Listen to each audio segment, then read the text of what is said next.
Next part है भाई, देखते हैं। अभी ये प्रसूति जी जो है ना, ये कुछ बताने वाली है। जाओ यहाँ से।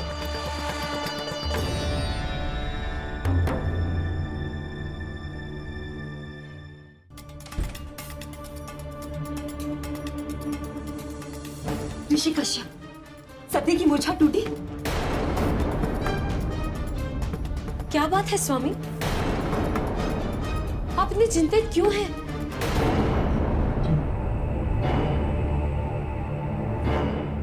मुझे प्रजापति दक्ष से तत्काल बात करनी है। आप उन्हें यहां बुलाइए, शीघ्र।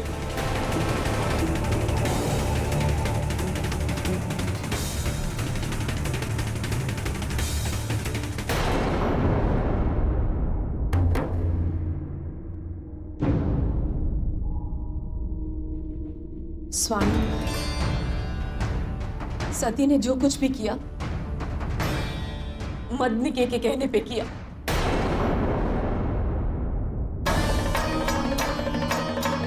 वो मदनिके ही है जिसने सती को भ्रमित किया है स्वामी।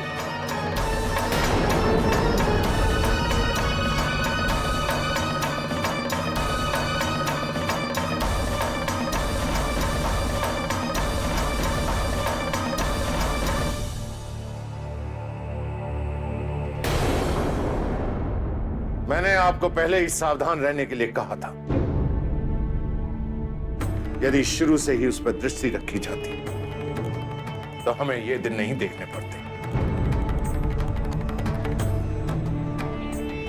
मदनिके को कठोर दंड मिलेगा,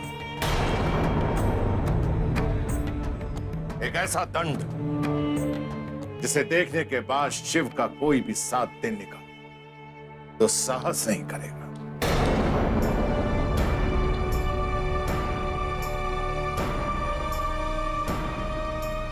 बुलाओ मदनिके को। पिताजी,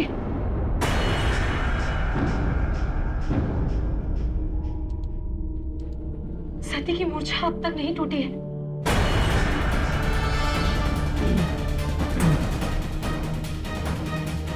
ऋषि कश्यप आपको बुला रहे हैं। उन्हें आपसे कोई अति आवश्यक बात करनी है। चलिए पिताजी, शीघ्र चलिए।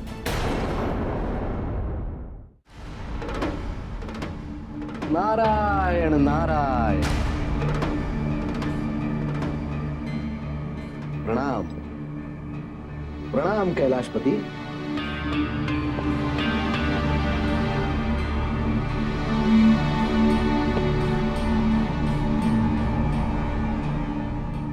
महादेव,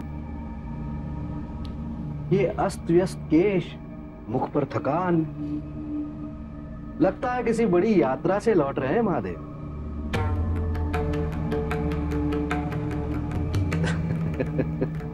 महादेव, प्रतीत होता है कि सती के दर्शन के पश्चात आपने मौन व्रत धारण कर लिया है।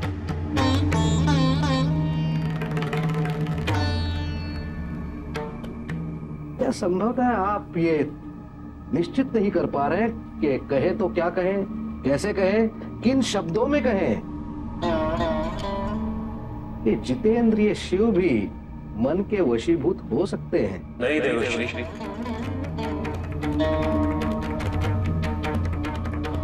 वैरागी कभी मन के वश में नहीं होता। मान लिया, परंतु इससे आपको ये तो पता चल गया कि आपका भी एक मन है प्रभु।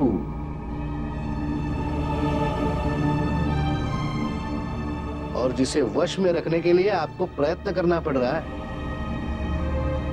और यदि आपका मन आपको खींचकर सती के सम्मुख ले जाता है तो इसमें अनहोनी क्या है प्रभु?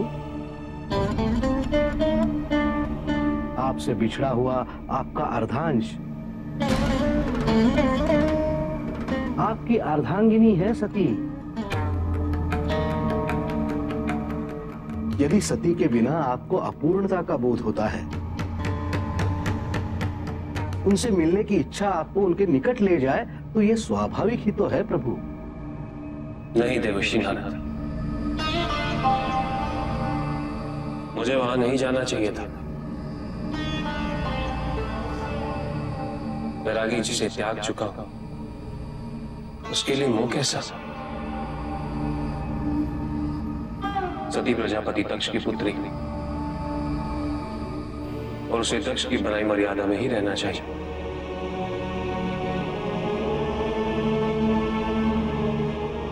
किंतु आज मेरे कारण उसने वो मर्यादा तोड़ दी।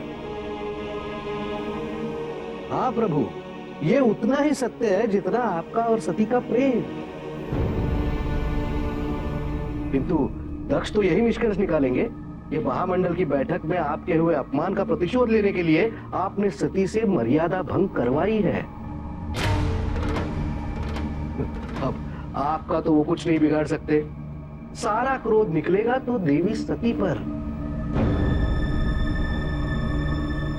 और मुझे भय है प्रभु कि वो कहीं उनको दंडित न कर दें।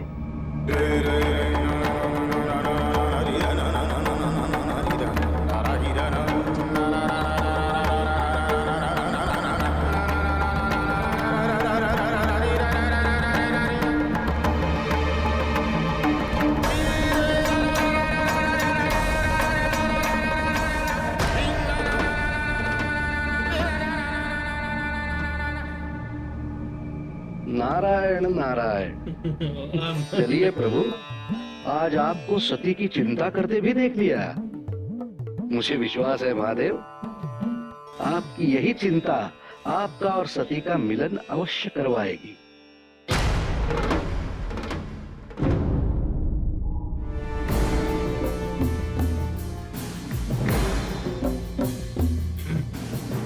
क्या आवश्यक बात करनी है?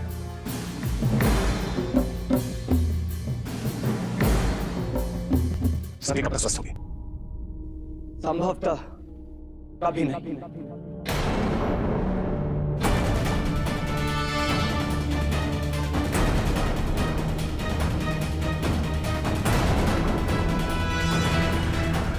कहना क्या चाहते हैं आप?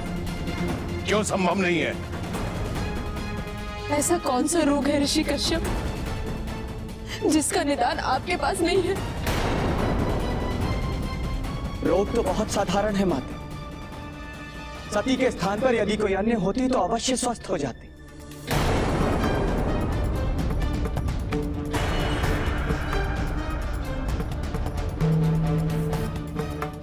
परंतु सती का स्वस्थ हो पाना कठिन ही नहीं, असंभव है।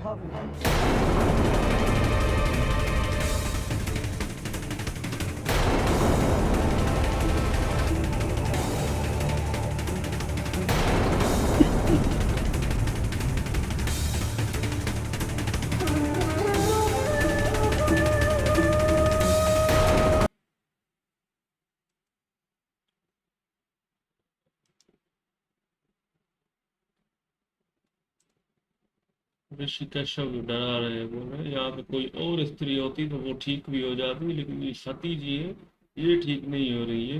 और वहां पर नारायण भी भाई वहां पे शिव जी के चेहरे को देख के कह रहा है कि इनको टेंशन तो है, वो कहते नहीं है।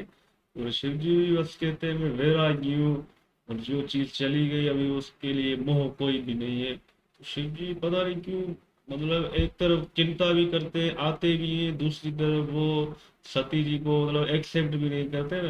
ये थोड़ा हमारे लिए भी टेंशन है भाई। हाँ यार, ये तो हम भी सोचते हैं ना, शिव जी मान ले बस अभी सती जी को ना ऊपर ले आए। ये नारायण सही कहता है भाई, शिव जी को थोड़ी है भाई, टेंशन करता है शिव जी, पर फिर भी बस मानता नहीं। शिव जी कहता है नहीं, छोड़ो भाई इसको। हाँ तो मान जाए तो शिव जी तो और मजा आ जाएगा। बाकी यहाँ पर तो महर्षि तो बोल रहा है तो अभी ठीक नहीं होगी, ये तो हमारे लिए भी टेंशन की बात है। क्या हो गया ऐसा? आज भाई ऐसा हो गया, तो नारायण कह रहा है कि तुम्हारी वजह से शिव जी दंड उसको मिलेगा। वो आरामी है प्रजापति, अपनी बेटी को भी दंड देता है, तो वो कौन सा बाप है?